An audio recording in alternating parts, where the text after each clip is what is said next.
We will be beginning our webinar shortly.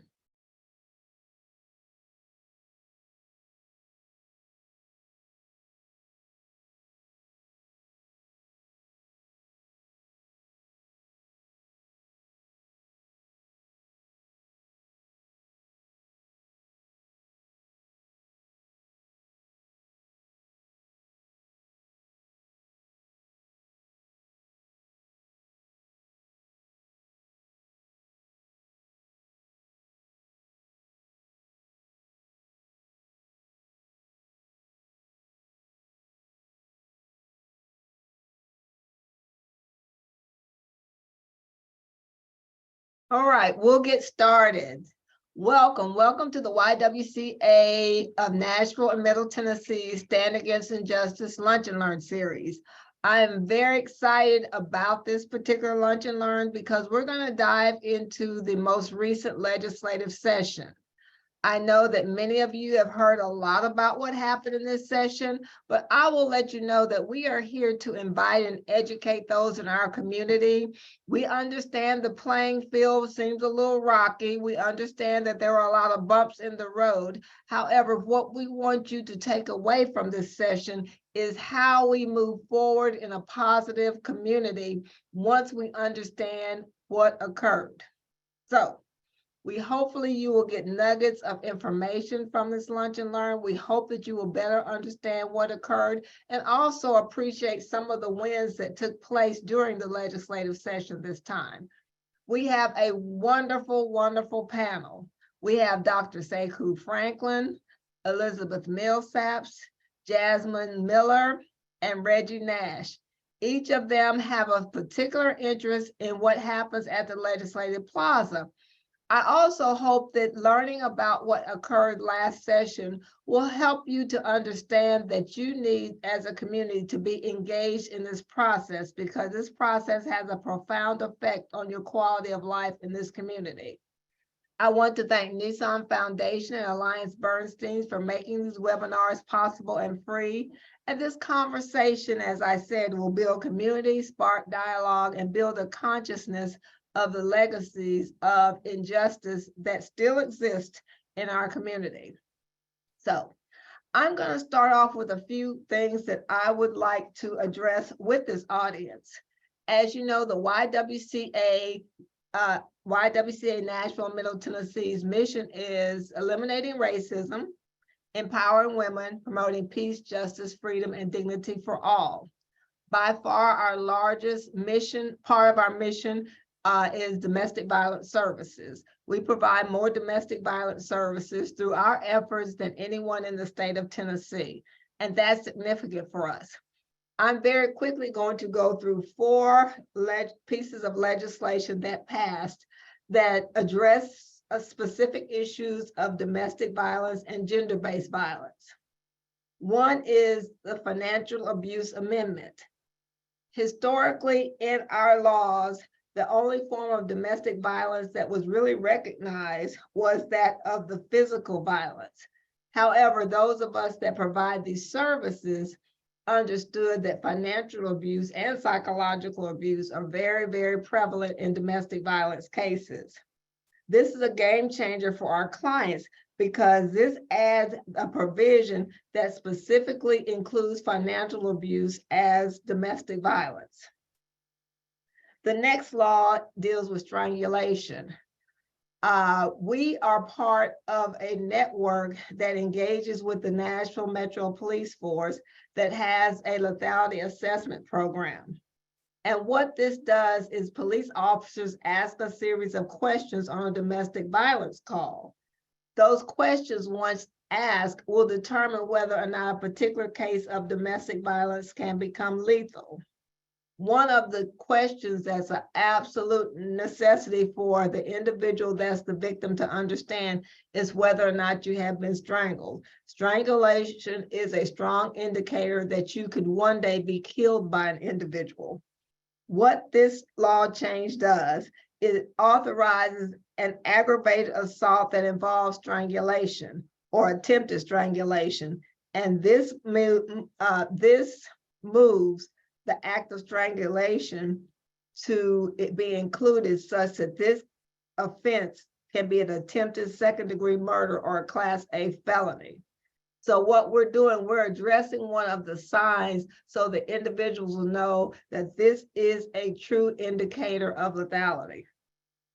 The next law is communication. It's a confidentiality bill. It provides for certain communications. I won't go in depth in this, but it allows for certain privacy and communications of domestic violence victims and those that counsel them. The last is the Sexual Assault Response Team Act. And this I was very pleased, but somewhat amazed that it passed, because it requires each local law enforcement agency to create a sexual assault response team.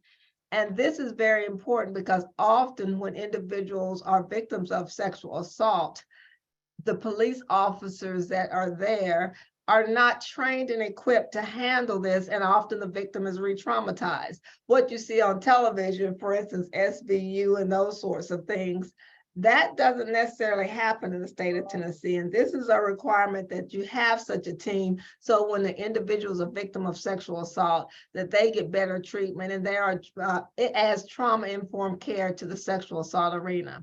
So those are 4 wins in the space that the YW serves.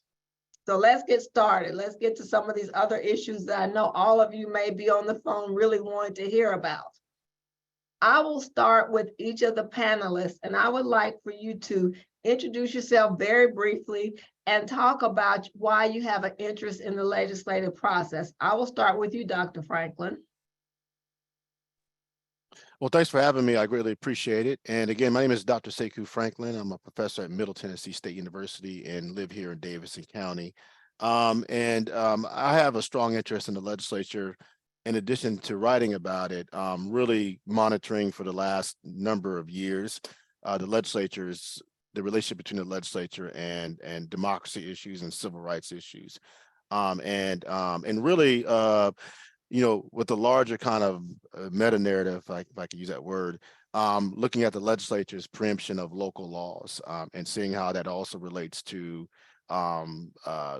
state preemption in other states like Florida, Texas, Mississippi, and other places like that as well. In terms of this legislative session, like many of you, I followed quite a few laws that were being passed. The attack on the Community Oversight Board in Nashville and the Civilian Review Board in Memphis, particularly given what happened with Tyree Nichols, and in Nashville, that 135,000 people voted for that as well. And then there was a couple bills that also undercut workers, labor unions as well, and really looking at just the overall kind of role of state preemption and what it means for local governance and local autonomy.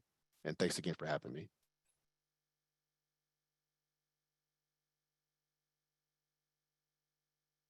I think you're on mute.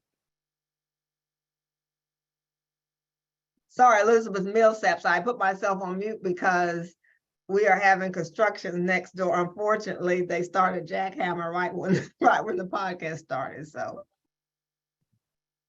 hi, Sharon. Thanks. I'm Elizabeth Millsaps, and I am a principal at Millsaps Gowan Government Affairs. And we represent our clients on a number of issues, but primarily focus on education and technology tools that the state may use. We have a number of technology tools that law enforcement use. We do a little bit of criminal justice, a little bit of healthcare, a little bit of finance issues for local governments that are all tend to be interrelated in that education space. I specifically represent Memphis, Nashville, and Chattanooga public schools at the legislature. And I just want to offer some words of praise to Sharon and the work that she and her team have done. This was an incredibly difficult legislative session. I've been lobbying for 24 years and have never been in a more contentious legislative environment than this year. So the fact that there are 4 bills that actively work to make victims safer in Tennessee is really a testament to the work that they've done. So I want to make sure you guys are all aware of how hard that was and how much work that was, and appreciate the efforts that the YW and its partners are putting forward. I wanted to touch on a number of bills that really impacted Nashville in particular. Dr. Franklin talked a little bit about the Community Oversight Board and lack of local control. There were a number of bills that specifically targeted local control around Nashville that are certainly concerning. There was a particularly divisive relationship between the state legislature and the Metro Council over inviting the RNC here in Nashville, that the Nashville community leadership chose not to pursue that convention as heavily as the legislature wanted. And there were some legislative measures that really appeared punitive to some of the folks outside that conversation, the largest of which was reducing the Metro Council here in Nashville from 40 members to 20 members, which passed pretty handily in the legislature. That fortunately is being held in the court system, that there was not enough time to redraw those council lines in order to have a safe and fair election with newly appointed districts. So that's something that will continue to work its way through the court, and we'll see some probably additional legislative action next year around that. In that same vein, there was also a bill to restructure the Nashville Airport Authority. The airport here in Nashville draws down a tremendous number of federal funds, and the Nashville Airport also controls the federal funds for every airport in Tennessee because of the way that those federal dollars come down. So restructuring the Nashville Airport had a profound impact on how those dollars will be spent. It also says that all members of the airport authority are now no longer appointed by Nashville government. It creates 2 seats that are appointed by the mayor of Nashville, 2 by the governor, 2 by the lieutenant governor, and 2 by the speaker of the House. And no one member of those state appointments can serve from the same legislative district. So that should offer some wider representation on the board. I think Metro has some concerns about how folks from outside Nashville may view how Nashville spends its money on the airport. One of the compromises that we feel like was helpful is that the state has to assume certain fiduciary responsibilities because of those changes in appointments, which means that the state has a little bit more investment in the process to make sure that none of the decisions that newly established board will make may impact federal dollars that have to be offset with local or state dollars. It's concerning for state appointees to be spending those local dollars. So the work that Nashville did to kind of streamline that process and make sure the state has some financial accountability, I think will help with that. The Nashville Sports Authority, which oversees all of our professional teams, their stadiums, their marketing plans, their local investments, was also restructured in a similar plan. The mayor has a much larger appointment responsibility to the Sports Authority, but the governor, the lieutenant governor, and the speaker of the House were again given 2 appointments to that board as well. There were a number of preemption bills that have to do with local zoning that passed this year that specifically will impact Nashville and our construction boom. One of those was termed the Landowner Bill of Rights, and it puts sizable restrictions on how property is taken via eminent domain, which is difficult in times when you are restructuring a city, when you're looking at a transit plan or widening roadways. That's going to put a different burden on those local governments to make sure that there's a balance between the needs for smart growth and those individual property owners. There was also what's called the pending legislation doctrine passed that has impacted Nashville in the past. When you apply for zoning for a large project, currently the zoning commission in most urban areas compares existing law to law that is likely to be passed. So if you apply for a zoning project that's going to happen next year, they look at this year's laws and potential laws for next year to make sure you're in compliance with both. The legislature took away the local zoning ability to do that, so they can only look at laws as they stand and not consider what those future laws may be, which will be difficult in some areas of smart growth to say that we're going to see a lot of building projects who anticipate a change in, say, stormwater management or runoff or environmental concerns, that they may try to apply for those sooner rather than later to avoid having to comply with future laws. And I think that's something that will be concerning in a lot of rapid growth areas, which are not just Nashville, but also include kind of those suburban areas. There were a couple of things that were kind of positive in that space, though. There's some more flexibility around building inspectors to allow architects and engineers to inspect electrical plans specifically, which is a huge problem with new construction. If anyone is involved in the construction industry, it's a very slow process to go through, and this will kind of streamline that process, which helps our growing suburban communities very specifically. There were a couple of laws passed around street safety that make sure that there's a traffic flow plan that may include sidewalks or pedestrian protections in new rapid growth areas. So we make sure that if you're building an apartment complex or mixed use development, that people can safely walk from point A to point B or access parking without worrying about having to cross a 5-lane street that's a 50-mile-an-hour zone with no shoulder. So we think that's good. One of the issues that I worked on specifically had to do with license plate readers, and we're seeing some expansion, particularly in high crime areas, for police to be able to track suspects. And the legislature spent a lot of time debating whether those would be, how to balance the needs of individual privacy versus the needs of community safety. And we feel like there was there was some very helpful legislation there as well.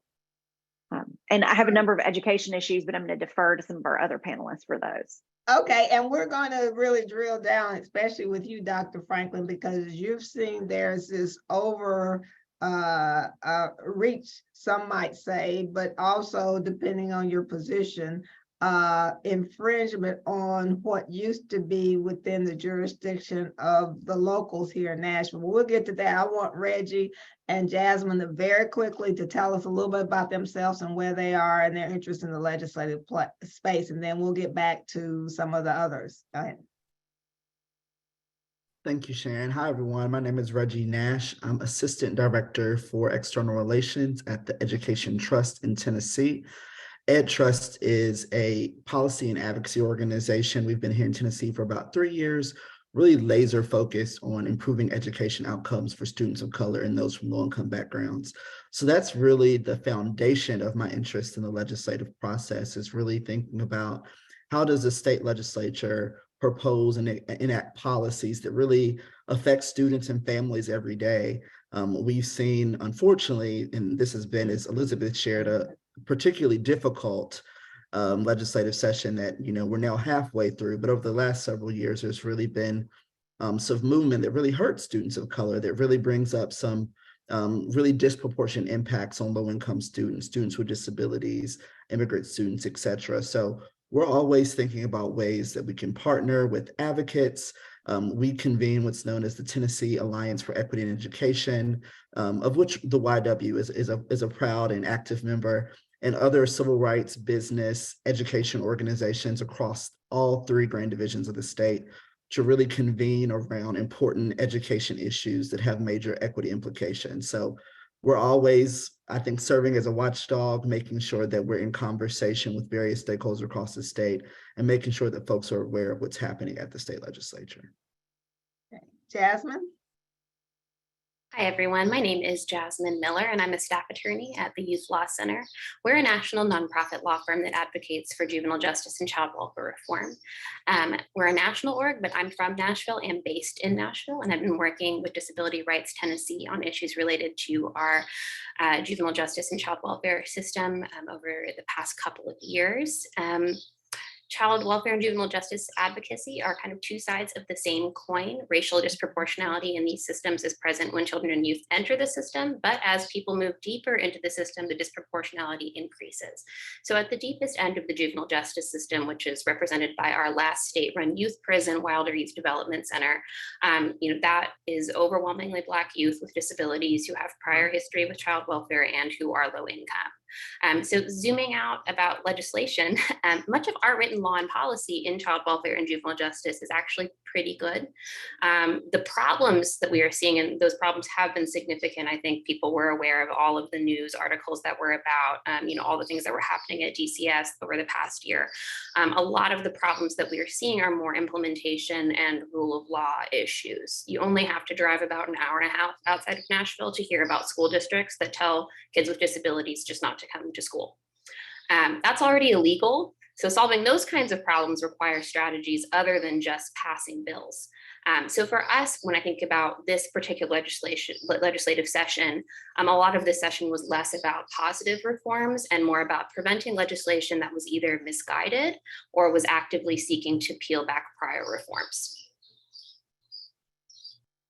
All right, let's go back to you, Dr. Franklin. Now, Elizabeth gave a fantastic overview of some of the changes, really this sort of struggle, I think, Elizabeth, is how you put it, between the local government of Nashville and the state. So that's the framework. And I always say you have to operate on the playing field that you're given. So the playing field was very messy. It was very contentious. What are the so what's of this change, the changes that were made as far as local government authority and the state authority?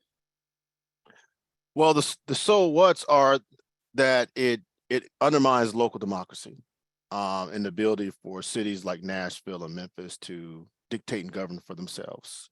It undermines the political economy and the ability of cities like Nashville, whether you're talking about tourism, sports authority, airport authority, to control the money that goes into their communities and also the revenue that they essentially produce. And it makes these large cities like Nashville basically playgrounds for tourists, playgrounds for outsiders.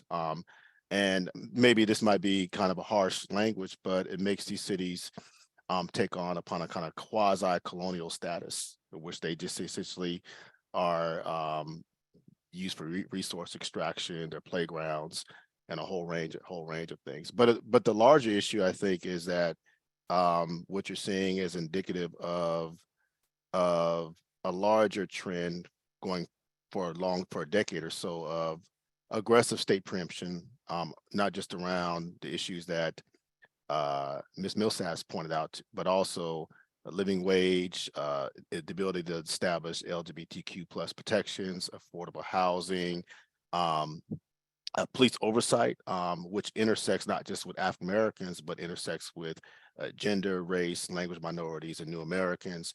And what you're seeing is a decade-long trend of state preemption that is also networked across not just Tennessee, but networked across other states that are controlled by supermajorities. So we see similar preemptive measures, probably coordinated in Texas, in Mississippi, in Florida, and other places. And where Tennessee maybe differs from other states is that in Tennessee, we have almost like an inverted power structure in terms of publicly facing power structure, where our legislature almost operates as the captain of the ship relative to the governor, whereas in Florida, DeSantis and in Texas, Abbott, the governors, at least in terms of publicly facing power, they essentially have an outsized role, whereas our legislature, their influence in terms of public facing is outsized relative to the governor. And then in Tennessee, we also face another kind of area that affects local governance, and that is the ability of the executive branch and those executive agencies to have a real muscular power in and undermining local democracy. So we have, for example, TDOT right now is on a steady march to abrogate land rights of black landowners in Fayette County. We're involved in that fight right now over the Blue Oval situation. The Comptroller General's office has one after Mason, Tennessee, an all-black town, and is on a steady march to really undermine the autonomy and power of Tennessee State University. The Secretary of State's office has really engaged in a steady march to undercut voting rights. And we also find even the Attorney General's office has tried to use its power to undercut the ability of local governance to establish, fairly moderate forms of criminal justice procedures. And those executive agencies are working hand in glove and with lawmakers because many of them come out of the legislature. So all that means is that we, make no mistake about it. I don't think we should sugarcoat it. It's a form of authoritarianism. I think we should really, put the goats where, make it plain. It's an authoritative assault on democracy, and we in Nashville and in Tennessee writ large have to tell the larger national audience what's going on, as the Tennessee 3 did, and we have to find innovative and creative ways to fight it. Now, Elizabeth, you've been at this for a long time. You've been at the legislative process. do you see a fundamental shift or change in the approach to how legislators are operating? I do. I think it's a very different environment that for most of my career, I have felt that the work I do in Tennessee is very different than what's on a national stage, that the legislature was a source of compromise, and that there were a lot of people who were very interested more in governing than in politics in the process of how things really worked. And I feel like in the past few years, we've seen quite a bit of shift in that conversation, and that we are much more politicized, that people have very strong vitriolic reactions on either side of the aisle, and that we're focused on winning a political argument far more than we are at looking at long-term policy. And there are certainly not every legislator falls into that category, but I think the tone of politics has just changed so much that it's a much more contentious environment with less sort of personal courtesy and support within the community for other legislators, and it's much more divisive. And I find that very unfortunate as someone who has always been in the policy space. There were, lots of legislators that kind of worked in the middle of that space and balanced their community's political needs with good policy and long-term planning. And I feel like our change in culture has just changed the tone of that conversation in a lot of ways. And I find that unfortunate from a policy perspective. All right. And let's get to our children. One of the, emphasis that the YW has is we've always worked with children in the community because we felt as though we needed to educate children so possibly they can have better outcomes than some of the adults that we work with. And so we're in Metro Public Schools with our Girls Ain't Gonna Men Together program. This puts us at the heart of an issue that Elizabeth discussed, which is looking at things that affected our children in the public school system. In schools as a whole in the state. I'll start with you, Jasmine. Let's talk a little bit about what's going on with our kids. So this past session was a very active one in the area of juvenile justice and as well as criminal justice. And so for people who are unaware, the juvenile justice system is actually a completely separate system from the adult criminal justice system. It has different processes, different terms are used, different standards of proof. The purpose of that system is also rehabilitation, not punishment, which we can set aside for a second that maybe it's concerning that the criminal justice system is about punishment, but for our juvenile justice system, that system is really about rehabilitation. And so in limited circumstances, Tennessee state law does allow youth to be transferred to the adult criminal justice system, in which case they are tried in adult court and sentenced to be held in adult correctional facilities. Youth in those cases can receive very, very long sentences. I think people might be familiar with the case of Centoya Brown, who was transferred to adult court and sentenced to life in prison when she was 16. And the bipartisan trend over the last couple of decades in the US has been to reduce transfer to adult court, because in addition to the massive human rights issues with sending children to prison, transfer to adult court actually increases recidivism. It actually increases the likelihood that people will commit crimes in the future. So there's been an incredible amount of organizing and advocacy in Memphis on transfer issues over the past decade or so, which included the involvement of the Federal Department of Justice. That has resulted in a significant drop in transfer rates since 2011. Unfortunately, this year, certain members of the state legislature, including our speaker, Sexton, was not a big fan of the drop in transfers rates, and I think was viewing the drop in transfer rates as, I think to me as an advocate, a reduced in transfer rate looks like that's a sign that a system is protecting a youth's constitutional rights. Not an indication that something is wrong with the system, but I think the way that the legislature and some of the local politicians in Memphis have been talking about this issue is transfer is down. That means that something is wrong with our juvenile justice system, we need to come in and take away authority from the juvenile court judge and the DA because they're not transferring as many youth as we want them to. So there was a bill that was proposed, HB 1029.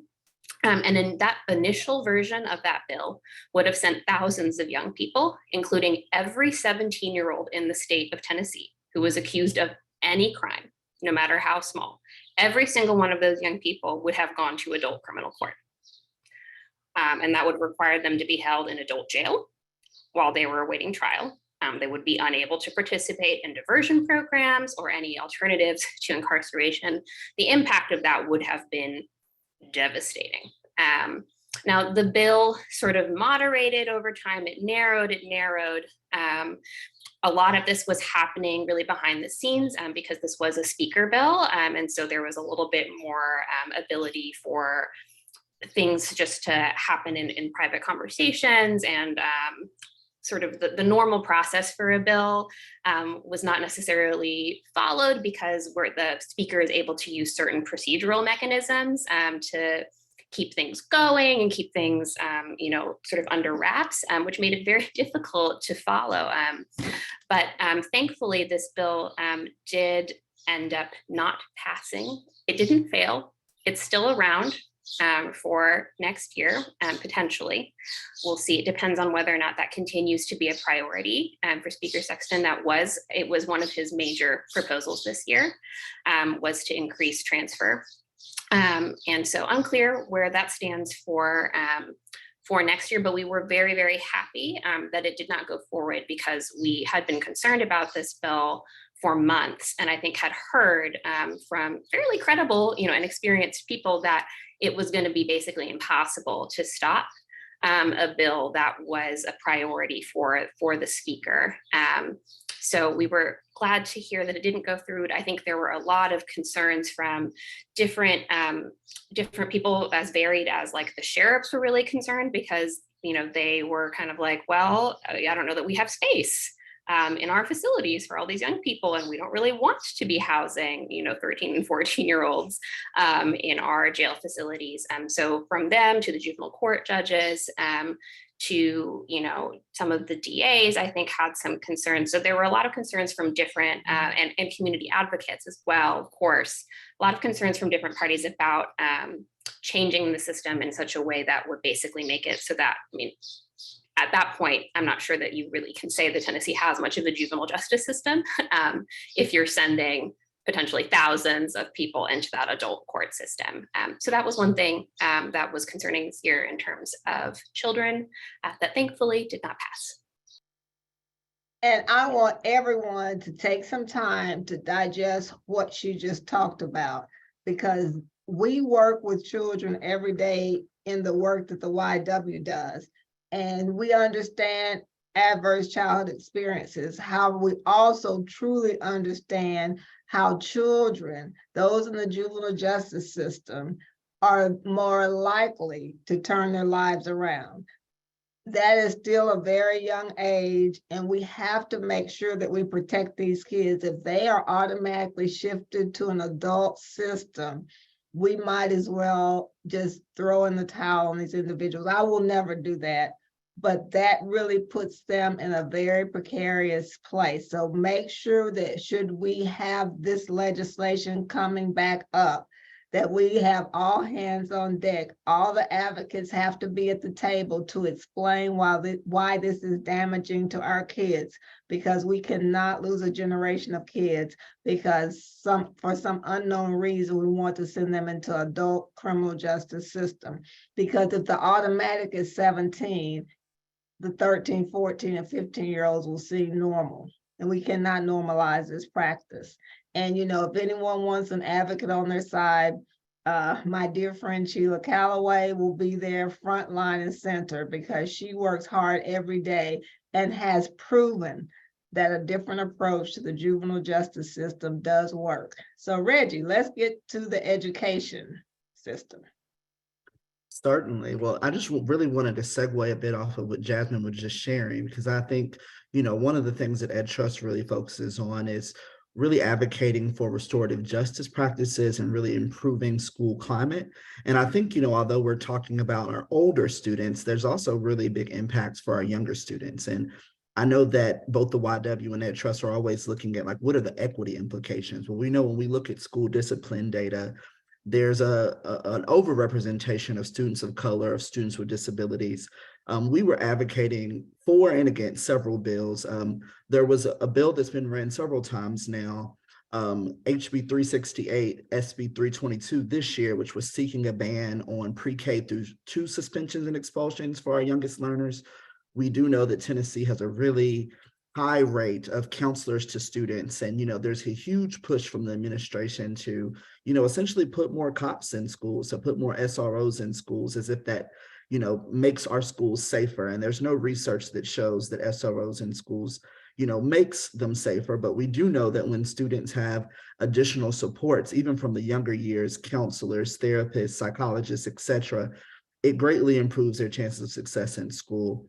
Something that doesn't directly impact MMPS, but something that we've worked on a lot that has a great deal of impact on school climate is that Tennessee is one of 19 states that still permits corporal punishment. So, we were working actually with Republican sponsors to push for a bill that was successful this year, SB 972, HB 995, which would put additional considerations and steps in place before an educator can use corporal punishment. So kind of thinking about those same things, how are we making sure that we're really breaking or reducing the school to prison pipeline, just to kind of think about how are we being proactive in addressing those issues before they get to the older students that Jasmine was just discussing.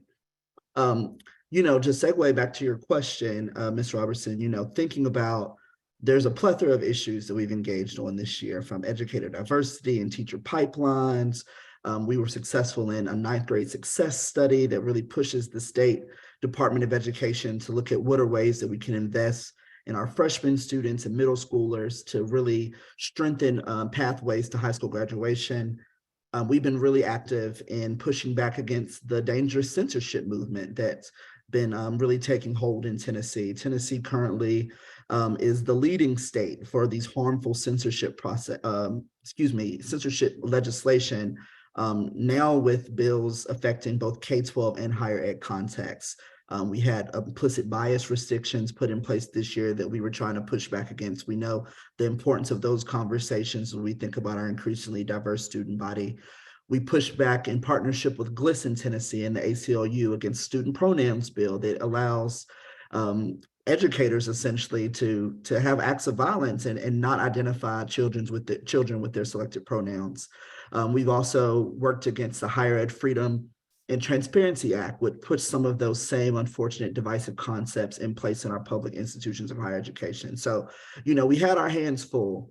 I think top of mind for a lot of folks, particularly in the K-12 space, is the enactment of the 2021 third grade retention law. I think that's the top of headlines across the state right now, knowing that these students that are going to be affected by these retention decisions are essentially our pandemic kindergartners. These are students who have seen education experiences unlike any other. And thank you for folks in the chat who just put our cost of retention memo that really looks at the disproportionate impact that retention decisions have the potential to have on students of color, students from low-income backgrounds. And we're waiting to still see the state data that's disaggregated. But we do know that 60% of students are at risk of being affected by this. There are various pathways, and I know there's been a lot of confusion about what applies this year, what applies next year. We're seeing right now, I think Metro had their retest window from May 22nd to 24th. Other districts have up until June the 5th. Folks are waiting to see, do they cancel summer plans? Do they send their students to summer camp? So there's just a lot of really major implications still out there for what will be the full impact of the retention law, but we're really closely watching what's happening in districts across the state, really closely watching what students are impacted by this. But unfortunately, we know that the research on retention is mixed. There's no, proof that retaining a student leads to any improved outcomes. But we do believe, and I think we share that we do appreciate the increased investment in some of the supports like tutoring, like earlier intervention, like thinking about having summer camps earlier for students earlier along in their education process. But there's still much more to be seen about what's the full extent of the impact of this retention law. All right, now Elizabeth, you represent some of these school districts. Where are we now? What are you hearing from your constituency? Well, each of our school districts are trying to communicate as directly as they can and as openly as they can with parents on how to look at things like applying for an exemption. If your child has good grades, if they fall into the approaching category, there are a number of ways in which you can get an exemption to the retention requirement, and we are trying to communicate that effectively. I just shared a quick article with Stephen for him to post in the chat that has a map across the state of Tennessee to show where the highest rates of needed retention are under this plan. The assumption in the legislature was that it was going to be in those urban areas, and the actual data from the Department of Education shows that that's not actually true, that it's something that's happening statewide. And I think that rural areas in particular have focused very heavily on summer programming because those kids are home. I know that in our urban areas where it's harder to find summer activities, a lot of those kids are already committed to doing something else, whether it's affluent families who have booked their travel, or if it's working class families who've made a commitment to their childcare plan for the summer. So those logistical management issues have been incredibly difficult for districts to navigate this year. And I think we are trying to communicate openly with parents. Teachers are very focused. Our summer programming is trying to work to give more information to families. In addition to offering the tutoring support to kids, I think we want to educate our parents and their siblings on how you can better navigate this process next year, that because it's new, there are a lot of growing pains. And as Reggie pointed out, these are our COVID kindergartners who haven't had the same in-classroom experience. And I know that probably most of the folks in this conversation have been exposed to children or have children of their own. And sometimes, asking them to put on their shoes and their coat and get in the car is a step too many for kids who are in second or third grade, that they can't follow those 3 sets of directions without some additional information. So the notion that they could have a 7-hour test that impacts their entire school performance is kind of an undue burden. And we're working to look at ways that we can communicate classroom growth, benchmark assessment tools that show that little Elizabeth is doing much better in February than she was in December, or I was behind and now I'm approaching, and now moving up and approaching in my categories. So as long as I'm showing that progress, districts want to be able to communicate to parents that that's an effective way to look at your students' performance and not to be in a state of panic around figuring out what this transition is going to look like. And I know that school districts are really working on trying to figure out solutions to the teacher shortage so that we have teachers and tutors that will be ready for some wraparound services in 4th grade for some of these kids as they come in the door next year who may not be in a place to really grow in that summer program, but are going to need some additional interventional supports next year. All right. Now, Dr. Franklin, this may not be your specific area, but you're used to looking at really global things from a global perspective. You're hearing what's going on with these children in the schools. Give us your thoughts on how this looks from the bigger picture perspective.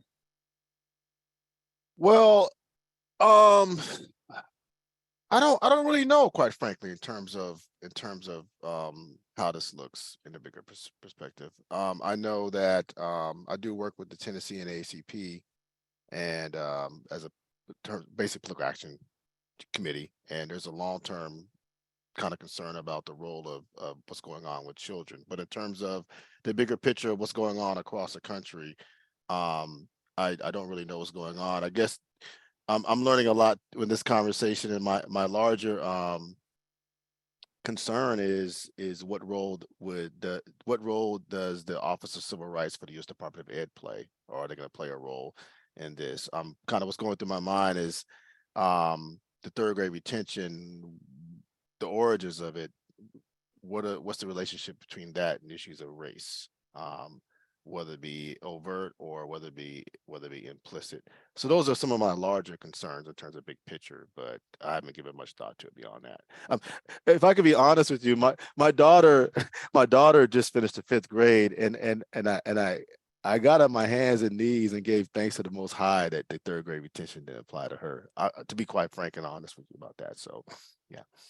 Having 2 children, of course, my children are adults, and having them, I kept thinking, what would this have been like for my daughter, who's a very theatrical person? I don't know if she even the idea of taking the test, although she was always, of course, a very strong student and reader, whether that would have just the idea of taking the test and knowing what it meant might have thrown her off. So I was thankful too, Dr. Franklin, that I did not have to have a child to go through this process.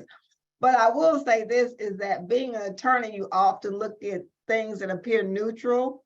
For instance, this is the law and this is the standard across, the state. However, you have to look at the impact and how it is very different for certain children that have who are marginalized and also have economic issues. Because in looking at some of these exceptions to these rules, I look in terms of who is in the better position to better position their children to take advantage of some of these exceptions, because that's a process. And a lot of times people do not avail themselves of a process because they do not have the education or the really belief that they can take advantage of the process. That's why the educational aspects of this are so important. I'll go back to each one of you because I would like for you've heard what the others have mentioned. What is something else that you would like for this audience to know going into the next legislative process? One thing that we do know is on the horizon, which we have not mentioned specifically, is that the governor has called for a special session on guns. Where are we with that? Let's go back. We'll start with you, Dr. Franklin. I don't know the direction that will go in. At the YW, we have been long-term advocates for gun control because our victims, our domestic violence victims, we know the role that guns play in the domestic violence space. And so where are we with this gun issue? Well, I suspect for different reasons, I have mixed feelings about special legislative sessions. I definitely am a big fan of gun control issue and very strong, robust gun control legislation for obvious reasons. And I suspect that the governor will may get some very moderate pieces of legislation passed.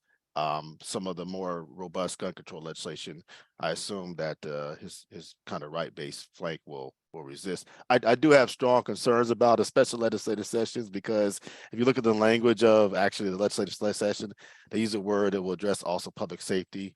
And going back at least to the 1980s, when you've had special legislative sessions, then they've basically been able to also adopt some very bad bills targeting marginalized communities. And I do know that at least privately, among some civil rights groups and groups, particularly in the African American community, there is, and it was even expressed, I think, on social media by Senator Charlene Oliver, there is a concern that although the legislative session may be about gun control, they can actually add on some bills under the broad topic of public safety that really does major harm to our community. So I'm probably one of the few people, at least on my side of the ideological and political aisle, that would have advised not to have a special legislative session, quite frankly, because of that reason. All right, Jasmine, I know you're on a short time frame. Your thoughts? I would just want to echo what Dr. Franklin said. There was an op-ed by Representative White from Memphis recently where he talked about his intention to introduce legislation during that special session that would, I think he broadly kind of said something about preempting the juvenile court or preempting the DA in Memphis because of the concern over the transfer issue. And so that is something I think that we are concerned about going into the special session. I think something that I look forward to as an opportunity, but I think also in the short term is a little bit difficult to navigate, is just figuring out how many of these organizations, some of them who are brand new, can work together around some of these issues about gun violence, so that you're able to spot those areas in which maybe something sounds really good, but it has those unintended consequences. It's really important that that when we are trying to save children from gun violence, that we're not throwing away a bunch of other children. And so that's something that I think is an opportunity for us to learn and grow together, but also just might be just a learning and growing experience for people as they learn more about the various systems that are implicated in attempts to reduce the epidemic of gun violence in the US. So that's what I'd like to say, and I have to jump off, but thank you so much for having me. Oh, well, thank you so much for all the work that you do, and also for educating us in this conversation about issues that we all need to be aware of, and really to make sure that we are awake and aware of these issues coming into the next legislative session. So thank you.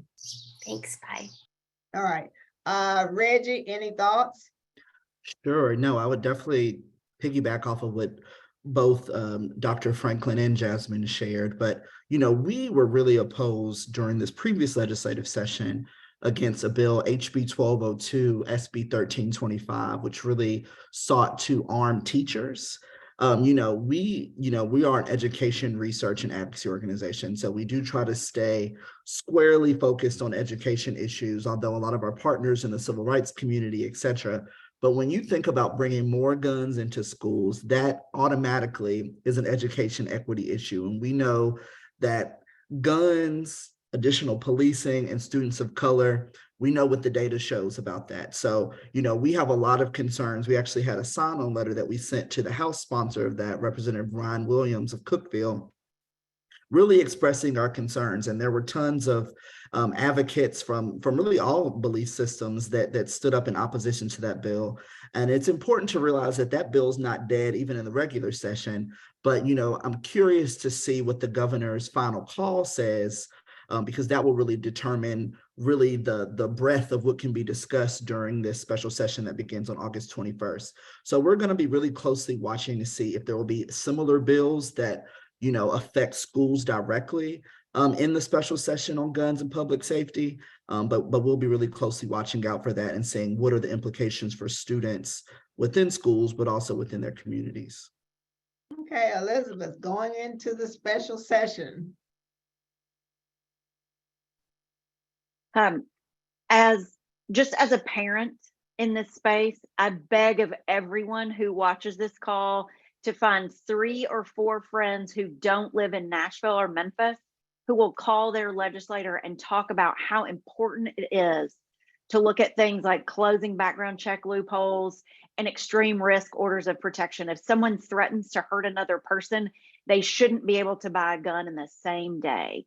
That there are law enforcement tools that are readily used in other states. Even Texas and Florida have extreme risk orders of protection to say that violent offenders can't buy a gun on the same day that they threaten violence. I know that legislators are hearing a great deal of pushback in rural areas from NRA, which has a very strong lobbying and grassroots arm. So I think there are a number of legislators who want to do the right thing, but they need to hear from their constituents. They're hearing from lots of people in Nashville. Our community was impacted very directly, but other communities are impacted as well. And I would just implore you to ask your friends who live in other places to take 2 minutes and send an email and make a phone call. It really matters. That I'm having a number of conversations with legislators around the same context that Reggie's mentioned, just fewer guns in schools are better for kids. And they want to hear from people in their communities who agree with that. So I hope that you all will just take a minute and ask a friend to reach out and have a direct conversation with their own legislator. Okay. Those calls matter. And I will ditto that because they really do. And I think some of the things that we were able to avoid negatively in this session was really due to the outreach from the areas outside of the larger communities. And so one last thought, Dr. Franklin, I'll give you, what is your call to action, or what would you advise someone that is hearing this conversation and saying, what can I do to help my community in the legislative process?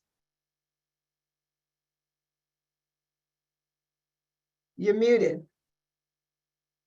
I'll try not to be long-winded, but I think we need multiple approaches. We need a legal strategy, both a long-term one that looks at state preemption and bringing in multiple kind of national groups, and also where we can beefing up our law departments in the local communities, particularly Nashville and Memphis, to challenge these kind of provisions. Resistance and protests do matter, I do think, in multiple different ways. We need to, as Elizabeth Millsaps says, we need a long-term strategy that can go into these counties and build out capacity over the next 5 or 10 years, build alliances where those alliances are needed, and so forth like that. And then I think, knowing how to legislate does matter. That is finding lawmakers who can get stuff done, even in supporting those lawmakers, even in highly contentious and polarizing environments, and particularly having advocacy groups work hand in glove with those lawmakers and those legislatures. Legislating does matter, and lawmakers can get stuff done even in the highly polarizing environments, and finding ways to work that process. And I do think that, to go back to an earlier comment, we do need to find ways to better coordinate and coalesce our resources and our capacity. We have no universal legislative alert system that can be the connective tissue between juvenile justice, education, local governance, and a whole range of factors. So a lot of times, if you go on these committee hearings in the legislature, all these bad bills are being discussed, and many of us are not even in the room. So we need to find a way to have a better coordination that can be platformed across the various advocacy groups. And I think those are some of the things that we could do to help move the needle. Not, maybe it won't happen immediately, but move the needle over the next 3, 4, 5, 10 years. And I will say, I would agree with that, getting together your groups, because all of the wins, in fact, that we have had from the domestic violence and gender-based violence perspective is because we had a coalition of like-minded people, and that was an issue that they fought for in an organized fashion. So that is very, very important. Elizabeth, anything else to add? I would just reiterate kind of what Dr. Franklin has said. Legislators matter, and their communities matter to them. So building a relationship with your legislator can really impact the way that you communicate with them. They get lots of form letters. They get very few personal letters. So if you send an email to their email address that's something that you wrote, and you email them 6 or 7 times, they and their legislative staff are going to know who you are, and they know that you vote, and they want your opinion. They genuinely do. So make the effort. It really does matter to build that little bit of rapport with your own community leaders. And Reggie. Yeah, I would definitely double tap on what each of them have shared. I would also say, just show up. I know that's hard sometimes to do. Folks are facing different barriers, but you can even log in and pay attention to floor, committee hearings, floor activity. If you're just able to log onto the website and just make yourself abreast of what's happening. I know that it's something that's really important to the Education Trust that we put out a weekly legislative newsletter during legislative session and offer a host of trainings and resources to really demystify the legislative process. I think that's super important. I think we saw really with the Tennessee 3 bringing like the national, even international stage to what's been happening in Tennessee, just the importance of more voices leaning in, more diverse voices leaning in, and really speaking truth to power in the halls of power in Tennessee. So making sure that your voice is heard, making sure that you're plugged in and informed, and to the extent possible, showing up and engaging, building those relationships as Elizabeth shared. And I will say this, I know we're right against our time, but there were some other legislation, some big pockets of legislation that involve the LGBTQ plus community. And, at the YW, we stand against injustice. That's why we have this series. I think it's important for everyone to understand when there's an injustice against any group that does not have power, that's really an injustice against all of us. I need to make sure that everyone understands from our perspective at the YW that those were also some very problematic pieces of legislation that did move forward that we haven't had the opportunity because of our time constraints to discuss. So I thank this panel greatly.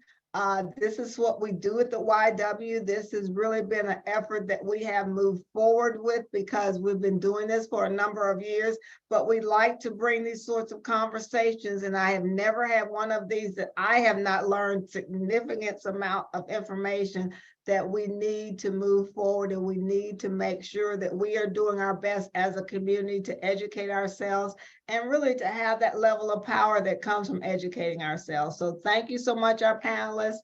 We do have a survey that you can take so that we can be better as we move forward. So thank you very much. And thanks for your leadership, President Roberson. Oh, Thanks for your thank leadership. you.